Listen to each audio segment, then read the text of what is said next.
부조리를 막겠다며 용기를 낸 내부 고발자가 오히려 피해를 본 사례가 뒤늦게 알려졌습니다. 법적으로 보호받아야 할 공익신고자는 늦게 신고했다는 이유로 징계를 받았습니다. 보도에 김단비 기자입니다. 한센병 치료와 관련 연구를 위해 설립된 보건복지부 국립소록도 병원입니다. 이 병원 직원이 직장 상사의 비리를 행정지원계와 인사 담당자에게 제보한 건 지난 2022년 말.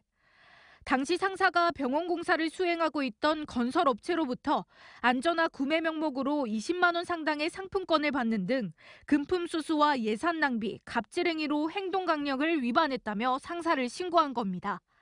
하지만 병원 측은 개장이던 공익신고자를 일반 개원으로 업무를 강등시켰습니다.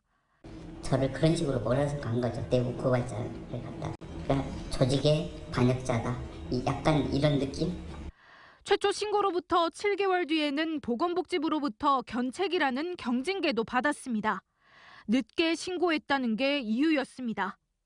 보건복지부는 6개월이 지난 후 신고한 것은 신고 의무를 성실히 이행했다고 보기 어렵다고 판단했습니다.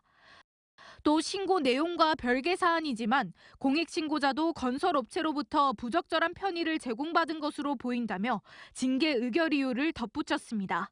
단 사적 노무지시 위반은 아니라고 했습니다. 이런 일로 징계를 한다면은 만약에 사정이 있어가지고 불법신고를 즉각 하지 못한 경우에 나중에는 본인이 징계당할까 봐서 신고 자체를 하지 않는 그런 경우가 생길 수밖에 없습니다.